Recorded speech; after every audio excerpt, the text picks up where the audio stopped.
Assalamualaikum warahmatullahi wabarakatuh. Apa kabar kalian semua, rekan-rekan belajarku?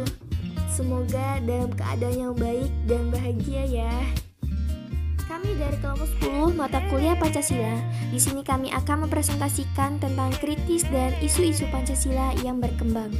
Dengan anggota Rosalia, Risna Nur Aisyah, Imam Syarifuddin Syah, saya sendiri, dan Vega Silviana. Kritis itu apa sih? Kritis itu adalah konsep untuk merespon sebuah pemikiran atau teorema yang kita terima. Respon tersebut melibatkan kemampuan untuk mengevaluasi secara sistematis. Nah, kritis di sini yang akan kita bahas dalam Pancasila ini bertujuan untuk melahirkan sebuah pandangan yang benar, yang menawarkan sebuah gerakan dan kesadaran untuk menyelesaikan problem pendidikan. Seperti bagaimana falsafah Pancasila selayaknya dijadikan paradigma kritis dalam pendidikan saat ini. Dan bagaimana sih mendaur ulang kerangka organik pendidikan Islam. Seperti yang akan kita bahas dalam presentasi ini yang akan dijelaskan oleh rekan-rekan kelompok 10. Kritis Pancasila dalam isu-isu yang berkembang. 1. Falsafah Pancasila mengangkat nalar pedagogi kritis Pancasila. Pancasila sebagai suatu pandangan hidup bangsa Indonesia merupakan suatu kenyataan objektif yang hidup dan berkembang dalam masyarakat Indonesia. Jadi ini merupakan satu kesatuan yang utuh. Paling tidak menurut Azra ada 3 faktor yang membuat Pancasila tidak relevan lagi saat ini. Pertama, Pancasila terlanjur tercemar karena kebijakan rezim Soeharto. Kedua, liberalisasi politik dengan penghapusan ketentuan yang ditetapkan Presiden B.J. Habibie. Dan yang ketiga, desentralisasi dan otonomisasi daerah. Pancasila untuk saat ini secara sadar kita jadikan ide besar utama dalam perbaikan pendidikan. Maka, langkah awal untuk itu karena ia terbentuk dari ruang filsafat, secara mendasar paradigma yang digunakan tentulah harus bersifat kritis dan konstruktif. Presiden Soekarno mengharapkan sebuah sistem pendidikan yang berkeadilan sosial. Karenanya, Menteri Pendidikan saat itu menyatakan bahwa tujuan pendidikan nasional adalah mengurangi pemikiran, meningkatkan pendidikan karakter, dan meningkatkan nasionalisme kesadaran sosial. 2. Pendidikan Islam berkebangsaan dalam konteks negara Pancasila. Harus diakui bahwa pada masa lampau ada mutual misunderstanding antara Islam sebagai agama dan Pancasila sebagai ideologi. Substansi keduanya jelas berbeda. Islam adalah agama, sedangkan Pancasila adalah ideologi. Esensi Islam dan Pancasila tidak bertentangan, namun kenyataan eksistensinya dapat saja dipertentangkan, terutama untuk melayani kepentingan-kepentingan kelompok sosial. Ditambah traumatik pada era Orla dan Orba yang menjadikan asas tunggal Pancasila wajib diterapkan bagi segala pergerakan, termasuk organisasi-organisasi Islam pada waktu itu.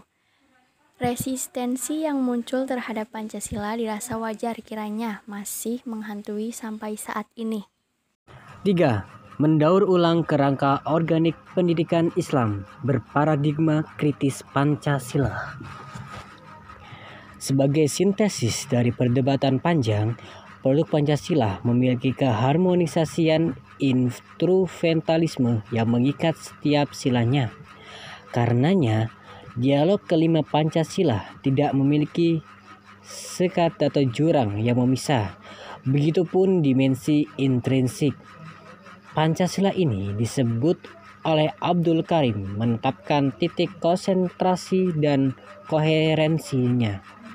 Kekhasan milik Indonesia baru-baru ini sepertinya mulai digalakkan sebagai bagian instrumen yang mendasar dalam falsafah pendidikan di Indonesia. Pertanyaannya yang kemudian muncul, kenapa begitu sulit mengubah pendidikan di Indonesia ke arah yang lebih maju? Dengan begitu, keduanya dapat saling memberikan legitimasi dan saling menguatkan satu sama lainnya.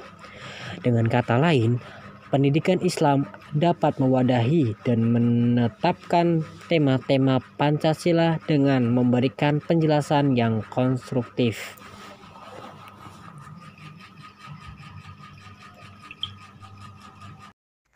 Dan yang keempat, adalah isu tentang Pancasila terhadap politik.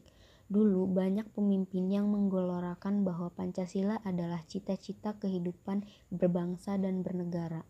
Sebagai contoh bahwa sila kelima dari Pancasila adalah keadilan sosial bagi seluruh rakyat Indonesia.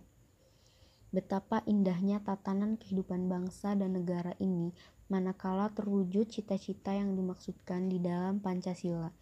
Ialah mampu mewujudkan keadilan sosial bagi seluruh rakyat Indonesia.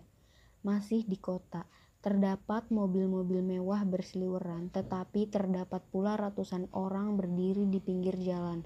Mereka mencari nafkah dengan menjadi joki bagi mobil yang harus berpenumpang sedikitnya 3 orang.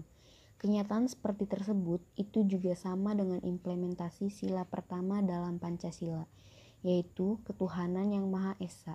Semestinya sebagai seorang yang mengaku bertuhan, maka sehari-hari harus menjalankan agamanya sebaik-baiknya. Masyarakat yang beragama dengan baik selalu mengenal kitab sucinya, tempat ibadahnya, dan tokoh atau pemuka agamanya masing-masing. Selain itu, sebagai seorang yang beragama seharusnya mampu menjaga dirinya untuk tidak berbuat aniaya dan sebaliknya, selalu melakukan kebaikan terhadap sesama dan lingkungannya. Padahal Pancasila telah lama dijadikan sebagai dasar negara dan cita-cita bangsa ini.